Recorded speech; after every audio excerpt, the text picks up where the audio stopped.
ben important, aquests que ens agrada marcar el nostre calendari empresarial, que és el dia que posem en marxa la unitat 112, la primera de la sèrie, a la que hem fet una gran remodelació. I que és important per nosaltres perquè sempre que posem en servei una unitat nova o una unitat remodelada estem millorant el nostre servei i per tant per nosaltres és una satisfacció i és també la nostra obligació com a proveïdors de servei públic de qualitat. Aquí fa uns anys Ferrocarrils va decidir que la unitat 112, que s'estava acostant al final de la seva vida, havien de prendre una decisió, si comprar-ne trens nous o fer una rehabilitació. En aquest cas, no vam optar per fer la rehabilitació per dos motius. Primer, perquè la unitat, acostant-se ja al seu final de vida, tenia un nivell de fiabilitat altíssim.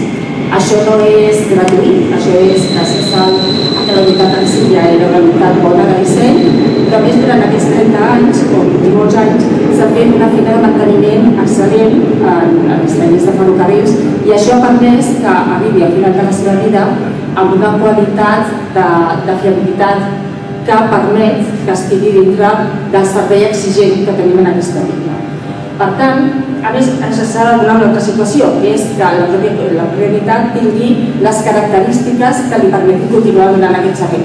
Estic parlant de temes de capacitat, d'accessibilitat de portes i per tant era una bona candidata per fer aquest tipus de rehabilitació.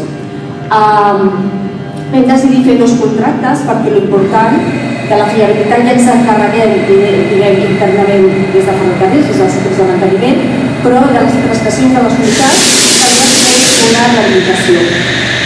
Parlem de temes de confort i sobretot de temes de comunicació i d'informació cap als viatgers.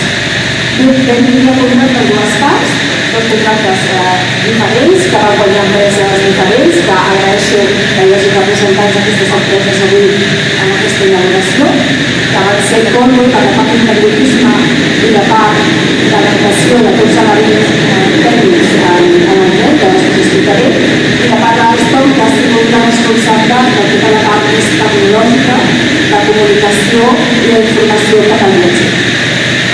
Llavors, abans de començar a introduir les millores que són òbvies dintre de la unitat, que després podem veure que fem el viatge inaugural del servei, sí que vull destacar que en els projectes que són de rehabilitació són projectes realment difícils de gestionar i difícils de realitzar. Potser hi ha una dificultat més enllà del que és fer un tren nou amb les seves diferències, òbviament, però aquí depenem d'unes limitacions que li hem fet a la unitat. Ens hem d'adaptar al que la unitat pot oferir. I a més, en aquest cas, treballaven dues empreses fent abast de feines diferents que s'havien de coordinar. Per tant, és una dificultat afegida, haver de combinar empreses, haver de combinar limitacions de la unitat i haver de combinar també la nostra pròpia disponibilitat dels trens per fer-ho. Per tant, sí que vull agrair l'esforç de tots els equips que han treballat en això. Respecte a les millores que podem veure de forma més evident dintre del tren, podem destacar, per una part, tot el que té a veure amb el confort, amb l'interiorisme, on poder el més cridaner, el més visual de la unitat, és que hem tret totes aquelles pantalles que tenien de separació, que era un format bastant antic de les unitats, que en aquell moment pretenien preservar una mica als clients. Ara el que veurem és tot el contrari, espais més luminosos, espais més amplis. Per tant, una de les primeres accions va ser treure aquestes pantalles de separació. També ens facilita després la visió de les càmeres que tenim dintre del tren. Això ens dona també una sensació i una realitat de seguretat millor, perquè no tenim punts que no puguem veure. Temes d'interiorisme associats a el que és el confort visual, lumínic de la unitat, i canviar tots els colors interiors, de forma que també podem respectar de forma més eliminatòria l'accessibilitat, destacant les portes, destacant els passos o destacant les zones reservades. S'ha recuperat també tot l'espai de persones de mobilitat reduïda i s'ha adequat a el que són els estàndards que tenim a la resta de les nostres unitats. Tema molt evident també en aquesta unitat, ara quan entrem, que és una de les coses que estem particularment orgullosos, és la integració de les pantalles, unes pantalles panoràmiques, que aquesta unitat no les tenia. I crec que s'ha fet una integració molt maca d'aquestes pantalles perquè no era obvi, com posar unes pantalles tan grans en un espai on no s'havia dissenyat per fer-ho. Per tant, realment a l'interior és l'aspecte d'un tren nou. Sí que un dels objectius era tampoc fer una rehabilitació que fos excessivament, diguem, cara o excessivament radical, i hem hagut de conservar elements que poder en una primera fase havíem plantejat de canviar. Els seients, per exemple, el que és el suport dels seients és el mateix, però s'han reformat. S'han tret els coixins, la tapisseria és diferent, els reposabraços i recolzacaps són diferents, i s'ha aprofitat aquesta reforma per fer-los més visibles, per poder identificar les zones reservades, per exemple, o per poder-les donar un aspecte una mica més modern. Temes importants de l'interior, la senyalètica, superimportant. Això s'ha dissenyat des dels equips de ferrocarrils. Tota la comunicació interior, integrar tot el que és el nou codi d'accessibilitat, de facilitar als nostres clients que puguin identificar les zones reservades. Crec que és una feina que a vegades queda una mica poc destacada, però és molt important a nivell de la comunicació i de l'informació que arriba als nostres viatgers, i crec que aquesta és una feina molt maca. A més, supera una mica el que és el codi d'accessibilitat, perquè aquesta unitat, respecte a les altres que tenim, hem incorporat alguna cosa que havíem com a centre dels nostres clients, que és indicar la zona de seients reservats amb una senyalètica superior al sostre, de forma que quan entres al tren ja puguis identificar ràpidament els espais que estan reservats. També s'ha modificat la cabina de conducció perquè s'havia d'adequar als nous equipaments que hem posat en el tren, i un treball molt important en tot el que és l'exterior del tren. L'exterior del tren s'ha sanejat tota la caixa, com veieu l'arquitectura exterior correspon o és una adaptació del disseny de la 115, de les unitats més noves, i aquí també s'ha fet una feina molt dura perquè fins i tot hi ha parts de la zona exterior, de la caixa exterior, que s'ha hagut de refer, perquè aquesta, com us he dit, és la primera unitat 112, per tant és la més antiga i és la que arribem a patir més el pas del temps. També s'ha canviat tot el terra de les unitats, per tant les parts que amb el pas del temps es degraden són les que s'han posat fons. Això seria la part més de confort, interiorisme i la part exterior. En quant a la part més tecnològica, aquesta part de comunicació i informació al viatger és una cosa que per nosaltres és vital, que tots els nostres clients agafin el tren que agafin del nostre servei i tinguin les mateixes prestacions, que ens puguin comunicar i que ells es puguin comunicar amb nosaltres de la mateixa manera, que sigui diferent que agafin una unitat que té 30 anys o que té 2 anys o 3, que són les últimes. Això millora la qualitat del servei global, no depenent del tren que agafes. Per tant, aquí s'han de canviar els sistemes d'informació al viatger, són el que més queda desfasat quan passa el temps.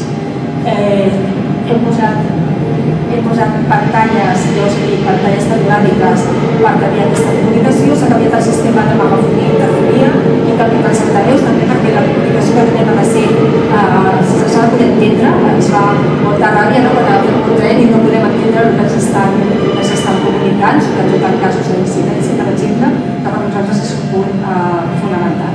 També hi ha altres temes que els nostres viatgers no podran detectar, però a nivell tècnic sí, que podem detectar, que és el canvi del registrador jurídic, ens dona més informació sobre determinades dades, determinats paràmetres del tren que per nosaltres a nivell d'investigació d'una incidència o d'informació en és vital, i això també ho hem actualitzat perquè aquesta unitat, com us he dit, ha funcionat 15 anys en plenes condicions. Una última cosa que crec que és important és el sistema TFTV, el sistema tancat de televisió. Hem posat unes càmeres exteriors que ens donen informació del que passa en un trajecte, i també hem millorat totes les càmeres interiors, que és el que us comentava d'aquesta seguretat percebuda i seguretat real que té el client quan veu que el tren està tot equipat i que algú està pendent del que passa del tren. Per últim, ha treballat. Jo he dit abans, els equips tècnics, sobretot a l'equip de projectes de matèria mòbil, que ha treballat el projecte, els nostres proveïdors, tant els com han fet una feina bona, molt bona, perquè és aquesta adaptació constant a les dificultats que van sortir en el projecte, i a l'equip també de Sendètica que ha fet tota aquesta informació escrita, visual, que tenim dins del doncs ara ve l'última fase, que és la posada en marxa, fiabilitzar la unitat i començar la sèrie fins que tinguem les millors unitats.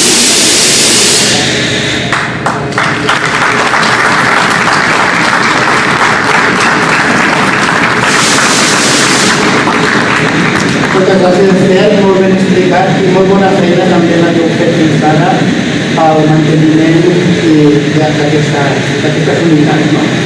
Jo vull ressaltar, a més, intentaré ser ràpid perquè una de les coses bones de l'acte d'avui és que aquesta unitat s'incorporarà al servei, per tant, a les 10 en punt hem d'incorporar-nos tots. Crec que cal destacar dues coses fonamentalment. La primera, s'està fent una inversió ferroviària a Catalunya molt important, amb totes les línies, amb totes les companyies, amb tots els serveis, pràcticament que hi haurà un abans i un després, segurament del sistema ferroviari del país amb els propers anys, a partir d'aquesta inversió. Fins i tot algú ha dit que no seríem ni capaços de fer més, a menys que aturéssim ja el servei d'alguna manera. Estem fent inversions, nosaltres mateixos al ferrocarril, l'element de la línia Segur fins a Gràcia, que suposarà també a la línia Llobregat-Anoia una important crescuda dels usuaris, dels viatgers que s'incorporen al transport públic, més de 20 milions que tenim previstos, i que suposa també, lògicament, una inversió en compra de nous materials, nous trens que posarem en funcionament. Per tant, destacar primer l'esforç d'inversió que s'està fent per part de totes les administracions i els responsables ferroviaris amb el sector, amb les infraestructures i la compra de material. I per altra part, destacar sobretot el per què podem avui fer aquest acte, que és per què hem pogut fer i per què hem fet una inversió molt important al llarg del temps en manteniment d'aquestes unitats.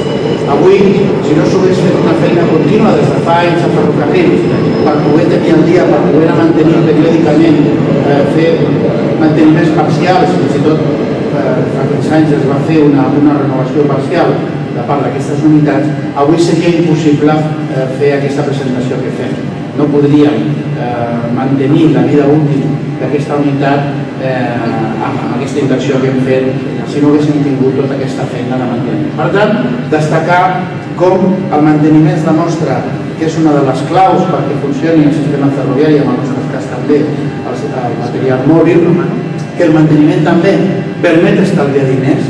És veritat que a vegades es planteja formes diferents d'inversió, però que el que es demostra és que mantenir amb el temps el màxim possible en servei les unitats suposa un estalvi de recursos, una eficàcia i una eficiència millor dels recursos i sobretot suposa un millor ús per l'usuari i pels viatgers. Amb aquesta incorporació que fem avui de les unitats 112, les primeres unitats 112 ja remodelades, suposa també donar un estàndard de servei, com l'Esther ha recalcat, que equipara bàsicament aquestes unitats a les més noves que tenim dintre de la reta. Jo crec que això també és important, que contínuament la millora del servei de l'usuari, la millora amb els serveis i les condicions de tots els trens, de totes les unitats que fan servei amb aquesta línia és molt important també per donar un bon servei a les persones, per donar un bon servei als usuaris i segur que té a veure també amb l'èxit que estem tenint amb el conjunt del sistema de transport públic dels ferrocarrils que tenim als ferrocarrils de la Generalitat com també amb el conjunt del sistema. Per tant, crec que l'important que avui hem de tenir en compte és això. Per una part, s'està fent un esforç molt important, en aquest moment aquí estem invertint 16 milions d'euros, més de 16 milions d'euros amb la remodelació d'aquestes unitats i per altra part, ja la clau d'haver fet un manteniment al llarg del temps de l'estratègia que té Ferrocarrils de contínuament està sobre de les nostres unitats, ha permès també que avui puguem allargar la vida d'aquestes unitats del 112 que tenien en funcionament des de fa poc. Per tant, crec que és un bon exemple d'eficàcia, d'eficiència amb el treball que es fa des de les administracions, en aquest cas des de Ferrocarrils de la Generalitat, i de la feina dels nostres treballadors i treballadores amb la dedicació i la devoció que tenim per donar al màxim el millor servei als nostres usuaris i als nostres viatgers. Moltes gràcies.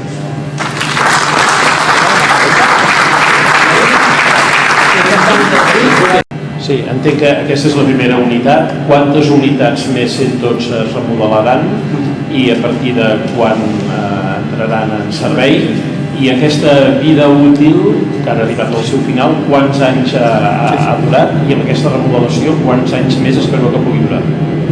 Molt bé, el conjunt d'unitats 112, que són les que va permetre amb el seu dia també crear el metro del Vallès, el servei del Vallès, són 22. Avui posem en marxa la primera i els anirem incorporant a mesura que anem endavant aquesta feina. Són unitats que, com he dit abans, ja han tingut reformes i han tingut adaptacions en el seu període vital, al llarg d'aquests 30 anys, que em sembla, si no m'equivoco, que tenen temps de vida actualment, i que ens permetrà pràcticament donar-li 10 anys més de servei en perfectes condicions amb aquesta equip. Per tant, significa allargar substancialment la vida útil d'aquestes unitats amb bones condicions, amb seguretat i amb millor confortabilitat als viatgers, i per altra part també suposa equiparar i donar un servei amb eficiència, ja que permet aprofitar i continuar tenint ús d'aquest material que està en perfectes condicions gràcies a aquest manteniment preventiu i aquest manteniment que s'ha anat fent al llarg del temps i gràcies, lògicament, amb aquesta intervenció que estem fent.